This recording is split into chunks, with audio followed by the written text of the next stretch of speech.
compreendemos a partir do propósito eterno de Deus. Nós não somos uma igreja em célula apenas por modismo. Nós não somos uma igreja em célula para crescer. Mas nós somos uma igreja em célula porque nós entendemos que nós temos que compartilhar a vida uns com os outros. Sabe, você derrama a vida uns nos outros. E quando nós derramamos a vida uns nos outros, nós estamos cumprindo com o propósito o qual Deus estabeleceu para nós. Sabe, quando nós praticamos essa estratégia que Deus nos deu de células, se você praticar isso apenas como uma estratégia, logo você vai cansar e você vai parar. Mas quando você entende que é um propósito que Deus estabeleceu para nós vivermos em comunidade, e estabelecermos a vida uns nos outros, compartilhar a vida um com o outro, isso vai fazer ser algo permanente e eterno. Isso vai perdurar pela eternidade. Por quê? Porque nós não estamos fazendo por modismo, nós estamos fazendo por quê? Porque nós sabemos que Deus ele quer cumprir o seu propósito eterno. Então, 1 João no capítulo 2, no verso 17, nós lemos, e a palavra do Senhor diz que aquele que faz a vontade de Deus permanece para sempre. Irmãos, nesse tempo nós estamos tendo a oportunidade de aprender a viver pela eternidade. Como eu disse para você, Deus é plural, mas ao mesmo tempo Ele é um. Então a verdade espiritual pode ser mostrada sob dois prismas. Um aspecto individual, o singular na sua vida, e o aspecto coletivo. No aspecto individual, é Cristo em nós. Diga assim, no individual, é Cristo em nós. E no aspecto corporativo, no plural, é de nós estarmos em Cristo. Então aonde há unidade, a glória de Deus se manifesta. Porque Cristo está em nós. Porque no dia que você se tornou nova criatura, a palavra de Deus diz que as coisas velhas ficaram para trás e tudo se fez novo. Você se tornou agora uma nova criação. Então no dia que você nasceu de novo, você se tornou uma nova criação. Agora Cristo é em nós, Cristo está em você. Então nós temos agora a comunhão com o Pai. E nós podemos receber agora todas as bênçãos da nova aliança que estão disponíveis em Cristo. Mas não existe apenas o fator de nós, de Cristo estar em nós. Mas nós também temos que estar aonde? Em Cristo. Nós temos que estar em Cristo. Cristo estar em nós tem a ver com esse aspecto individual seu. Mas nós estarmos em Cristo tem a ver com esse aspecto coletivo. Esse aspecto corporativo. Sabe? É o individual e o corporativo. Individual, o singular, corporativo, o plural.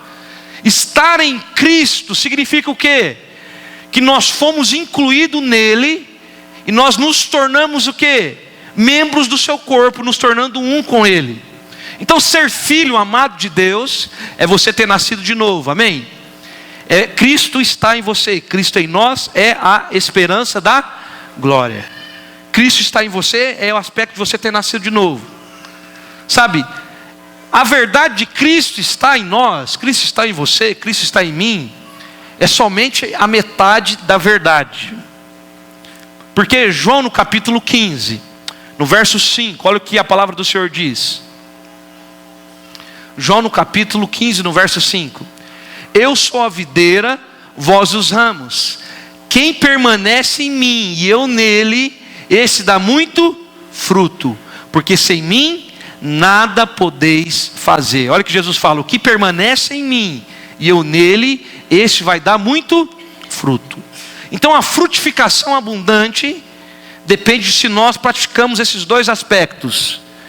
Cristo em nós e nós em Cristo. O que é de uma forma prática nós permanecermos nele? Nós podemos dizer que é permanecer na sua palavra e na sua comunhão, na comunhão do Espírito. Mas certamente permanecer nele também é permanecer ligado ao corpo de Cristo. Quem que é o corpo de Cristo, irmão? Aí, igreja. Então nós só vamos experimentar a multiplicação quando nós vivemos a vida corporativa da igreja. Quando nós permanecemos em Cristo, é a chave para nós expressarmos Deus aonde? Na terra. Hoje nós vivemos um tempo onde todo mundo quer Cristo, sim ou não? Mas nem todo mundo quer igreja, porque eles acham que muitas vezes Jesus e igreja não combinam. Então, o propósito eterno de Deus, de fato, é que o homem seja a sua habitação, é que o homem seja a sua casa eterna. E essa habitação acontece como? De uma forma corporativa. Sabe? Nós devemos entender essa verdade de uma forma individual e coletiva. Então, estar em Cristo, diga comigo assim, estar em Cristo é estar na igreja. Por que estar na igreja?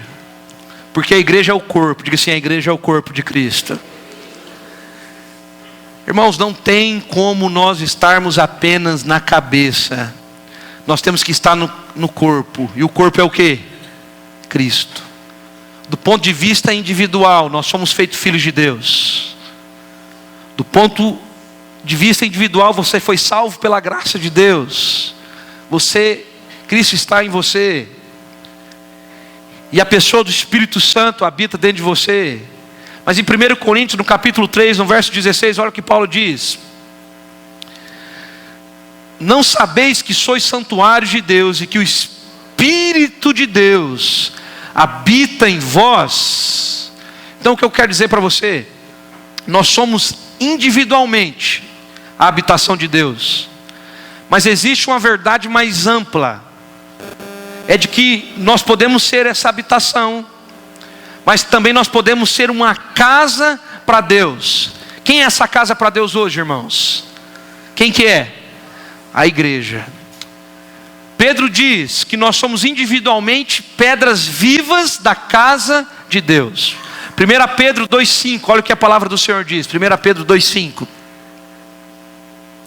Também vós mesmo, como pedras que vivem, sois edificados casa espiritual para ser de sacerdócio santo, a fim de oferecer de sacrifícios espirituais agradáveis a Deus, por intermédio de Cristo Jesus. Então Paulo também afirma essa verdade lá em Efésios, no capítulo 2, no verso 20 ao 22. Olha o que Paulo diz: edificando sobre o fundamento dos apóstolos e profetas, sendo ele mesmo Cristo Jesus a pedra angular, no qual todo edifício bem ajustado cresce para o santuário dedicado ao Senhor, no qual também vós juntamente estáis sendo edificados para a habitação de Deus no Espírito. Pode passar. Por essa causa, eu, Paulo, sou prisioneiro de Cristo Jesus, por amor de vós e dos gentios. Pode passar o próximo. Se que tendes ouvido a respeito da dispensação da graça de Deus a mim, confiados para vós outros.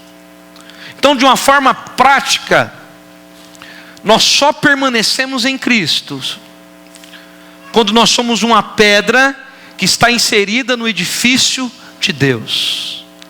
Então, você só permanece quando você está inserida no edifício. Tem como você ser salvo, tem como você viver ainda muitas coisas boas, mas tem como você ainda não ser essa casa corporativa. Por quê? Essa casa coletiva, porque a casa coletiva só é a igreja. Então, o que significa isso? O que é estar inserido no edifício de Deus? Não é andar sozinho, é estar em Cristo, estar no seu corpo. Pega na mão do seu irmão e fala: irmão, você não me deixa sozinho não. Por que eu quero dizer isso para você? Porque muitas vezes nós podemos ser salvos ainda e vivermos uma vida isolada. E se você vive uma vida isolada, você não vai poder produzir muitos frutos, se você não permanecer nele, sendo corpo, sendo edifício. Sabe, não se iluda muitas vezes com a aparência das coisas. Nós temos que olhar para o selo da presença. Por isso que a palavra do Senhor diz que Jesus disse que no meu nome muitos expulsarão demônios, muitos operarão sinais de maravilhas, muitos curarão. E quando Jesus olhar para eles, o que Jesus vai dizer? Apartai-vos de mim, porque eu não vos... O que Jesus está dizendo para nós? Em uma igreja, em uma reunião, pode acontecer milagre, mas pode não ter a presença do selo de Cristo. Meu Deus, pastor. Porque tem muito homem que ainda é iludido por milagre, é iludido por ficar pulando. E isso não tem nada a ver com a presença, isso não é o selo da presença de Deus. O próprio Jesus disse que muitos vão operar sinais de prodígios, maravilha, mas mesmo assim, eu não vou conhecer essa obra. Sabe, só é a expressão de Deus onde é a igreja. Por isso que apenas um membro não expressa o corpo. A expressão sempre é no plural. Se eu vim aqui, cadê o Miguel? Vem cá, Miguel, faz favor. Miguel tem um cabelo bonito aqui. Todo mundo viu aqui, eu tirei um fio do cabelo do Miguel. Senta lá agora, Miguel. Todo mundo viu eu tirando o fio do cabelo do Miguel aqui, sim ou não? Aí se eu perguntar para você de quem que é esse fio de cabelo aqui, por mais que eu não ranquei. É de quem que é? Mas se eu tirasse esse fio de cabelo lá na minha casa e viesse mostrar aqui para você, todo mundo reunido aqui perguntasse para você, você ia falar que era de quem? O que você ia falar? Não sei. Ninguém sabe. Ou é seu, ou você tirou. Por quê? Porque um fio de cabelo não expressa o corpo.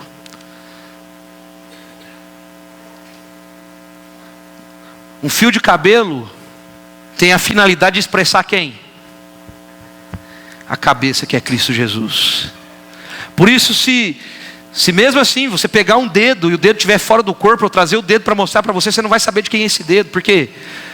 Porque o dedo não expressa o corpo sozinho. A expressão tem que ser aonde? No plural.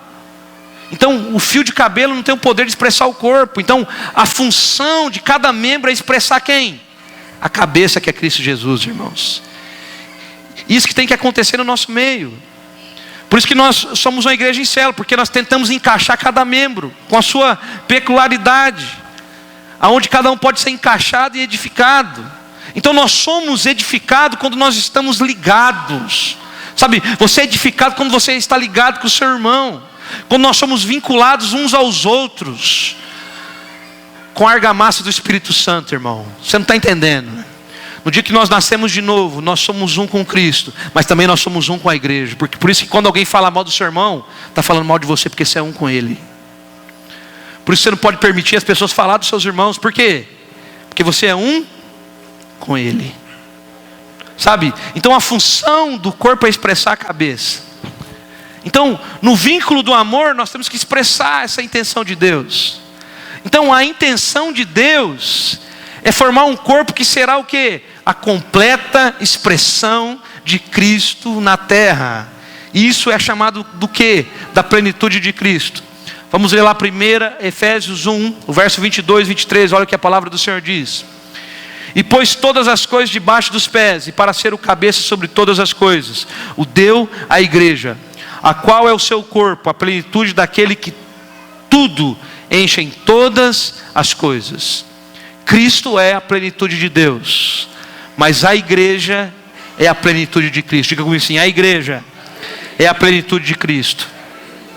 Sabe, irmão, com toda a reverência, eu quero falar algo para você. Eu preciso dizer isso para você. Sendo eu e você parte do corpo de Cristo, nós nos tornamos parte da própria divindade de Cristo em nós. Por quê? Porque o Senhor precisa de um corpo. O Senhor precisa se manifestar através do corpo. Então a função do corpo é expressar a cabeça e fazer a sua vontade. Então se a cabeça dá um comando para o pé, para a mão, o corpo vai ter que executar. Não pode resistir. Por quê? Porque nós somos a expressão de Cristo.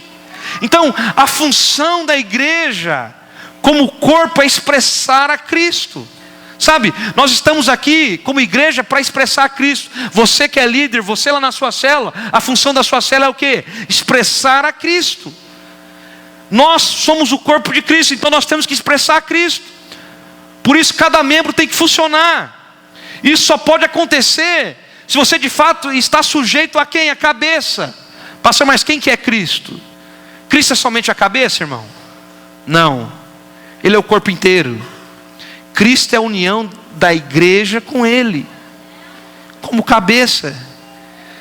Isso é demonstrado claramente por Paulo lá em 1 Coríntios, no capítulo 12, no verso 12. Olha o que Paulo diz: porque assim como o corpo é um e tem muitos membros, e todos os membros, sendo muitos, constituem um só corpo, assim também com respeito a Cristo. Para Paulo, Cristo é a igreja. Cristo e a igreja são um. Diga comigo assim: Cristo e a igreja são um. Se alguém tocar na igreja, vai estar tocando em quem, irmãos? Em Cristo. Quem toca em você, está tocando em quem? Se é a igreja? Fala para o seu irmão, não mexe comigo não. Por quê? Porque quem tocar em você está tocando em Cristo, irmão. Sabe? Às vezes, muitas vezes tem sido os desafios, e às vezes a gente ouve tantas coisas, mas eu tenho uma certeza na minha vida: quem toca em mim, toca em Cristo. Quem toca na minha casa, toca em Cristo. Quem toca na minha família, toca em Cristo. Quem toca na igreja, toca em Cristo. Então eu não preciso me defender, e nós não precisamos nos defender, porque quem vai nos defender é Cristo. Você está entendendo, irmão? Então, quem toca na igreja, toca em Cristo. É engraçado que quando Jesus aparece para Paulo lá no caminho de Damasco, o Senhor Jesus perguntou para Paulo o seguinte: o quê? Saulo, Saulo, Saulo, por que me persegue? Aí eu vou fazer uma pergunta para você: qual foi o dia que Paulo viu Jesus? Paulo perseguiu Jesus? Sim ou não? Quem que Paulo perseguiu? A igreja. Mas o que Jesus falou para Paulo? Saulo, Saulo, por que você está me perseguindo, Saulo? Porque quem persegue a igreja, persegue a Cristo. Quem persegue a igreja, persegue a Cristo. Por isso hoje nós vamos ver tantas pessoas se levantando para tentar defender a igreja. Irmão, quem defende a igreja é o noivo. Eu que defendo a minha esposa, a Nath está aí. Se alguém falar qualquer coisa dela, vai ter que se ver comigo, porque eu sou o marido dela. Nós somos igreja, sim ou não? Quem que é seu marido? Jesus. É Jesus que defende a igreja. É Jesus que cuida da igreja. É Jesus que guarda a igreja. Sabe, irmãos, Cristo hoje está sentado à destra do Pai. Mas eu vou fazer uma pergunta para você, com todo respeito: tem como a cabeça sentar? Quem que senta? Quem? Por isso que a palavra do Senhor diz lá em Efésios, no capítulo 2, que Ele nos fez assentar com Ele nas regiões celestiais. Nós somos a igreja, nós estamos assentados com Cristo nas regiões celestiais. Porque a cabeça não pode sentar sem o corpo. A cabeça só se assenta com o corpo. Pastor, mas a igreja é imperfeita ainda. É imperfeita para você, mas aos olhos de Cristo, aos olhos de Deus, eles servem uma igreja que é perfeita. É imperfeita para o homem, mas aos olhos de Deus existe perfeição, existe santidade. Porque Deus não olha na sua perspectiva, Deus olha na perspectiva de que já está tudo consumado, está tudo pronto, irmãos. Sabe, por isso que quando Paulo ele vai se referir à igreja de Coríntios, por mais que a igreja de Coríntios tinha muitas limitações, muitos membros da igreja de Coríntios estavam vivendo até debaixo do pecado. Se você pegar o início das cartas de Paulo a Coríntios, sabe o que Paulo fala? Ó irrepreensíveis e santos que estão em Coríntios. E a minha pergunta para você: olhando com os olhos naturais, aquela igreja era irrepreensível e santa? Não. Mas Paulo não olhava com os olhos naturais, ele olhava com os olhos na perspectiva eterna. Sabe, nós como igreja, nós temos que olhar para os nossos irmãos na perspectiva eterna. Por isso que Paulo diz o seguinte: que a partir do momento que nós temos Jesus na nossa vida, nós não conhecemos mais ninguém segundo a carne, mas segundo quem? Cristo. Sabe, você não olha mais para o irmão com efeito natural, pela carne, você olha para ele como se estivesse olhando para Jesus. Pastor, mas é difícil olhar para o irmão, porque o irmão está fazendo muita coisa errada ainda, o irmão está aprontando muito ainda. Mas você tem que olhar na perspectiva como se você estivesse olhando para Cristo. Fala para o seu irmão, olha para Jesus aqui perto de você. Pastor, mas tem um monte de imperfeição. Deus ele não está olhando para as suas imperfeições, Ele está olhando para o seu coração. Porque quando você contemplar Jesus, as suas imperfeições vão ser tratadas e transformadas e sairão da sua vida. Nós não estamos aqui para falar das suas imperfeições, nós estamos aqui para falar da perfeição de Cristo. Eu quero dizer para você, a perfeição dele está em você. E nós temos que olhar para você através da perfeição que está em você, que foi conquistada na cruz há 2000 anos atrás. Não tem a ver conosco, não tem a ver com as suas escolhas. Sabe, muitas vezes ainda nós tentamos olhar para o nosso passado para definir o nosso futuro. Mas eu quero dizer para você, Deus não olha para o seu passado para definir o seu futuro. Quando Deus define o seu futuro, Ele definiu o seu futuro em Cristo Jesus. Mas para isso você tem que entender, eu tenho que estar em Cristo, Cristo está em mim, mas eu também tenho que estar nele. Sabe, Cristo está sentado à destra do Pai hoje, irmãos. Então se nós hoje desejarmos conhecer plenamente a Cristo, nós devemos conhecer o corpo de Cristo. Qual que é o propósito eterno de Deus?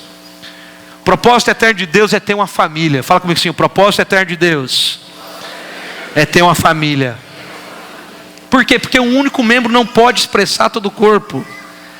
Assim, para nós termos uma expressão do corpo de Cristo, nós precisamos de pelo menos 2 ou 3. Então, se você olhar para o Velho Testamento, o Velho Testamento é a história da casa de Deus. Quando Moisés levantou a tenda, a palavra de Deus diz que a glória veio. Quando Salomão juntou as pedras, construiu o templo, a glória veio. E hoje nós estamos construindo a casa de Deus, que é a igreja, a família de Deus. Então a glória está em nós. Eu quero dizer para você, a glória da segunda casa será muito maior que a primeira, porque nós não somos templos construídos por pedras, nós somos pedras espirituais que estamos sendo construídos como igreja, um sobre o outro. Então a glória da segunda casa é muito maior, irmão. Por quê? Porque não tem a ver com construções gigantes. A glória porque antes a glória da primeira casa era manifestada através da arca que estava lá dentro. A glória não estava nas pedras, a glória não estava nos móveis. Mas hoje a glória de Deus está em cada pedra que está sendo edificada sobre o outro. Quando o Senhor vai construindo a igreja, coloca uma pedra de glória. Você é uma pedra de glória, o outro irmão é uma pedra de glória, o outro irmão é uma pedra de glória. Por isso que a glória da segunda casa é muito maior que da primeira, irmão. Porque a glória da segunda casa não tem nada a ver com construções humanas, não tem nada a ver com a mão do homem, mas tem a ver com a mão de Deus construindo aquele que Ele quer ver desde a eternidade. Sabe, por isso que em Mateus no capítulo 18, 20, o Senhor diz que onde estiver 2 ou 3 reunidos no meu nome, ali eu estou no meio deles. Por que isso? É porque só é dessa forma que nós conseguimos manifestar o propósito eterno de Deus. É só dessa forma que nós conseguimos ser o quê? Casa de Deus. Eu quero dizer para você, nós somos casa de Deus, irmãos. Nós não somos apenas morada, nós somos a casa. O propósito de Deus foi constituir uma família com muitos filhos. Por isso que lá em João 3,16 a palavra de Deus diz que Jesus é o unigênito, o único da espécie. Mas o próprio apóstolo João diz lá nas epístolas deles, lá em 1 João, que agora aqueles que crerem em Jesus, Jesus não é mais o unigênito, Ele é agora o primogênito de muitos irmãos. Porque a vontade de Deus é construir, é ter vários filhos semelhantes a Jesus. Eu quero dizer para você, você é semelhante a Jesus, irmão. Por isso que quando Deus olha para você, Ele vê Cristo em você. Sabe, Deus Ele é plural, mas Ele é um. A imagem de Deus é a vida da comunidade em unidade. Sabe, Paulo diz lá em Efésios 2, 19 e 20, que a igreja é um templo, um corpo, é uma família. Então, você que é líder de célula, como célula, você tem que entender que a sua célula também é uma família, é um corpo. Sabe, se você não tiver esse foco no seu coração, você não vai conseguir cumprir o propósito eterno de Deus. Sabe, a célula é muito mais que uma reunião ou um culto semanal. Ela é um corpo, e o corpo não se reúne eventualmente. Por isso que constantemente nós temos que tentar o quê? Vinculados, conectados. A vida de uns para os outros precisa acontecer quando? Todos os dias. Se você ler em Atos dos Apóstolos, você vai perceber algo. A palavra de Deus diz que o partir do pão era todos os dias. Todos os dias havia o partir do pão. Então, do ponto de vista individual, a imagem de Deus é quem é Cristo. Por isso que Hebreus 1:3 diz que Cristo é o resplendor da glória e a expressão exata do seu ser. O próprio Jesus disse para Felipe: olha, quem vê a mim, vê o Pai. Então, do ponto de vista individual, Cristo é a expressão. Mas do ponto de vista coletivo, a igreja é a expressão. Sabe, irmãos, essa verdade espiritual existe em muitos lados. Então, nós como membros só vamos ter sentidos de sermos edificados, de cumprir um propósito de Deus, se nós estivermos vinculados e ligados uns aos outros. Sendo Deus triuno, Ele somente pode ser expressado por um grupo, que se chama igreja. E nós estamos aqui nesse tempo, nessa cidade, para expressar Cristo na nossa cidade, irmãos. Você está na sua casa para você expressar Cristo com a sua família. Sabe, nós somos a imagem de Deus nesse tempo, muitos sendo um. Pastor, mas o que estava no centro do coração de Deus? Irmão, o que estava no centro do coração de Deus é a igreja. Fala para o seu irmão assim: a igreja está no centro do coração de Deus. Sabe, Deus vive em comunidade, é na comunidade que Deus expressa e habita. Se nós vivermos esse estilo de vida, nós vamos ser o quê? Poderosos. Por isso que Jesus disse para Pedro: olha Pedro, sobre essa verdade, sobre essa pedra eu edificarei a minha igreja. E Jesus continua edificando. Sabe, não existe nada mais importante do que o coração de Deus. Então o trabalho de Deus é fazer o ímpio se tornar o quê? Igreja. O trabalho de Deus é fazer aquele que está caído se tornar o quê? Igreja. Para nós juntos cumprirmos o propósito qual Ele estabeleceu desde a eternidade. Eu quero dizer para você, irmãos, nós estamos aqui nesse tempo para cumprir o propósito de Deus. E juntos nós vamos ganhar a nossa cidade para Jesus. E juntos nós vamos de fato não fazer um juntamento de pedras. Sabe qual é o problema? Tem muita igreja aí que só fica juntando pedra. É um monte de pedra juntada. Pastor, mas o que é o juntamento de pedra? É quando nós acreditamos no clericalismo. O que é o clericalismo? Clericalismo é quando só um pode expressar a vontade de Deus.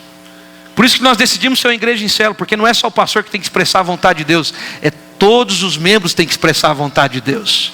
Porque nós como igreja, nós cremos na verdade no sacerdócio universal dos crentes. Não é apenas um, mas tem que ser todos que têm que expressar a vontade de Deus. Nós não fazemos aqui um ajuntamento de pedras. Nós estamos construindo algo para Deus, edificando algo para Deus. E Deus chamou você nesse tempo, não para ser essa pedra que está juntada, mas para ser essa pedra que está colocada sobre outra pedra e sobre outra pedra, para ser edificado e fazer a vontade dEle. Sabe, irmãos? Pastor, mas... irmão, eu já expliquei para você, uma coisa é Cristo em você, outra coisa é você estar nele.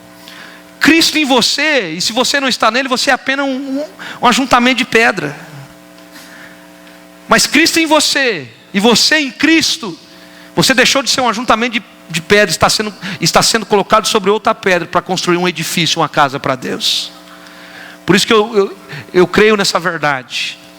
Nós estamos juntos, reunidos aqui nessa cidade, para alcançar todos os perdidos que estão nessa cidade, todos aqueles que estão afastados dos caminhos do Senhor, para falar para eles. Nós estamos aqui para dizer para você: você foi uma pedra que foi comprada por um alto preço na cruz, e nós queremos levar você para que de fato o construtor, que é Jesus de Nazaré, que é Jesus o Senhor, o Salvador, venha edificar você e falar para você que Ele estabeleceu um propósito eterno para você desde a fundação do mundo. Nós queremos dizer para você nessa noite: não tem a ver com você, tem a ver que Deus escolheu você desde a fundação do mundo.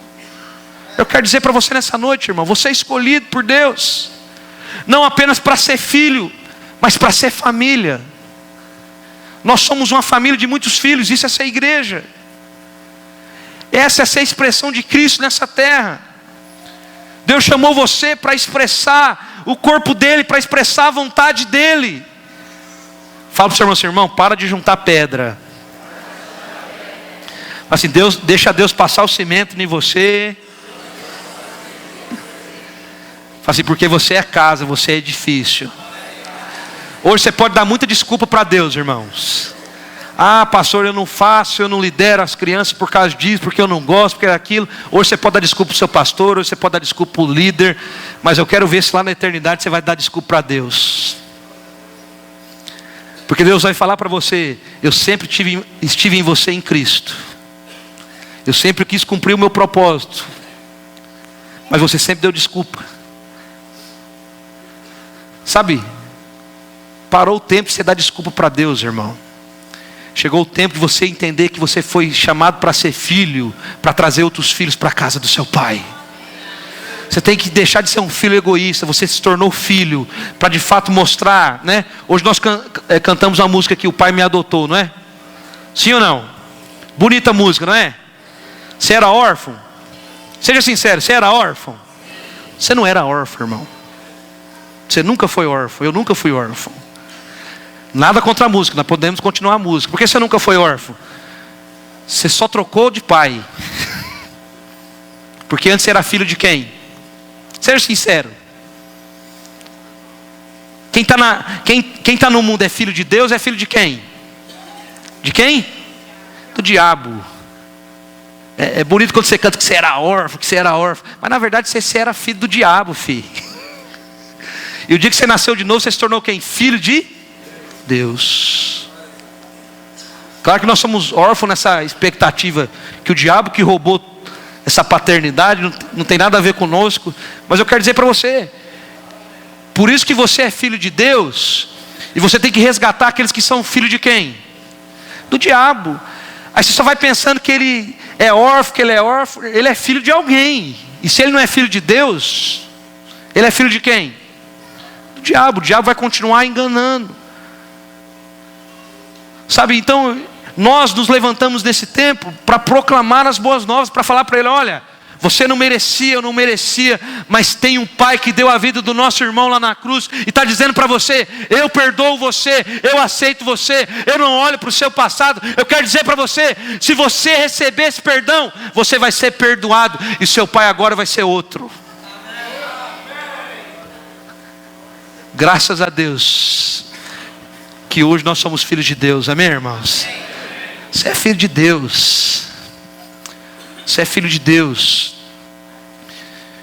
Nós cremos na graça de Deus. Nós cremos que Deus deu a vida de Cristo na cruz para todo aquele que quiser ser salvo, que essa é a vontade de Deus, que Deus não criou o homem para se perder. E uma coisa que eu sempre falo para os irmãos: no inferno hoje, o que mais existe é gente perdoada. Todo mundo que foi para o inferno é perdoado? Sim ou não? Sim ou não? Todo mundo que foi para o inferno foi perdoado. Porque a palavra de Deus diz lá em Romanos que prove a Deus dar a vida de Jesus na cruz, sendo nós ainda o quê? Santos ou pecadores? Então, se Deus deu a vida de Jesus na cruz, sendo nós ainda pecadores, todo pecador foi perdoado por Deus? Sim ou não? Sim ou não? Mas existe uma diferença. Pastor, mas pode estar perdoado lá no inferno e ir para o inferno? Sim. Porque o fato de você ser perdoado não vai salvar você. O fato de você ser perdoado é reconhecer quem perdoou você. E quando você reconhece quem perdoou você, aí que você é salvo. Você só está aqui porque você reconheceu que você foi perdoado por Cristo Jesus, que você foi perdoado por Deus através do sangue de Jesus. Isso não tem nada a ver com você. Pode ficar de pé onde você está, irmão. Vamos dar os irmãos. Os irmãos podem se posicionar já.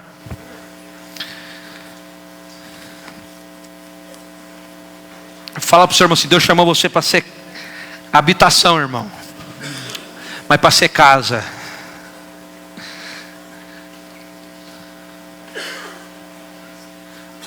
Para cumprir o propósito eterno de Deus, você não tem que ser apenas habitação, você tem que ser casa. Você tem que entender que Deus quer expressar a vontade dele em nós, sendo um, derramando as nossas vidas uns para os outros. Então nesse tempo, chegou o tempo de você entender que para você andar nessa autoridade que Cristo já te deu, sabe, nós como filhos podemos expressar essa autoridade, podemos expressar poder, mas muito mais poder que um filho sozinho. Tem muitos filhos juntos, amém, irmãos? Muito mais poder do que eu sozinho temos nós juntos, amém? Porque o que nós estamos construindo aqui não é eu, somos nós. Nós estamos aqui construindo a igreja, edificando aquilo que é da vontade, do centro do coração de Deus. Mas Deus precisa de você. Fala ao Senhor assim: Deus precisa de você. Os irmãos podem já ir entregando já, se organizar. Fala ao Senhor: Deus precisa de você, meu irmão. Fala assim: Deus precisa de nós. Nós estamos nesse tempo aqui para expressar o propósito eterno de Deus. Nós somos esses filhos amados, mas Deus de fato quer ter uma casa, uma família, irmãos. Toca o casa lá. Pode ser. Hoje também nós estamos reunidos aqui para participar da ceia do Senhor. E através desse memorial nós vamos declarar que Jesus Cristo ressuscitou dentre os mortos. Eu quero dizer para você, Jesus ressuscitou e venceu por mim e por você. Amém, irmãos? Hoje é o dia de nós lembrarmos também que nós somos livres de toda a condenação do pecado, livres da escravidão do pecado, e que nós somos justificados em Cristo Jesus. Nós recebemos essa vida eterna para cumprirmos o propósito dele. Você está aqui hoje porque Jesus pagou um alto preço por você na cruz. Nós só vamos participar do pão e do cálice e anunciarmos a morte do Senhor, porque um dia ele decidiu morrer na cruz por nós. Um dia ele decidiu derramar a vida dele na cruz. Oh, Espírito Santo, vamos adorar o Senhor. Aleluia.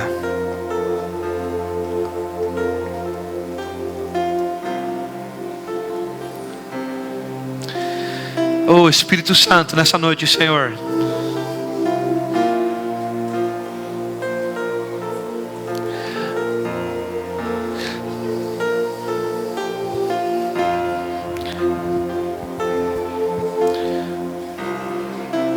Escutar não. Tá com menor?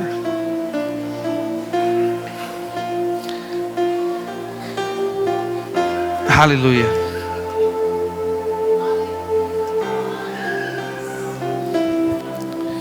Eu sou tua casa, tua morada. Eu sou teu lar. Mude as coisas de... Eu sou tua casa, tua morada. Eu sou teu lar. Mude as coisas de lugar.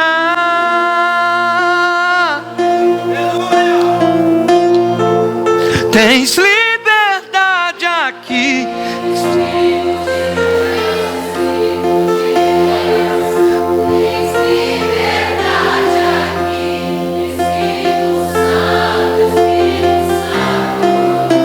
Tens liberdade aqui, Espírito de Deus, Espírito de Deus. Tens liberdade aqui. Eu sou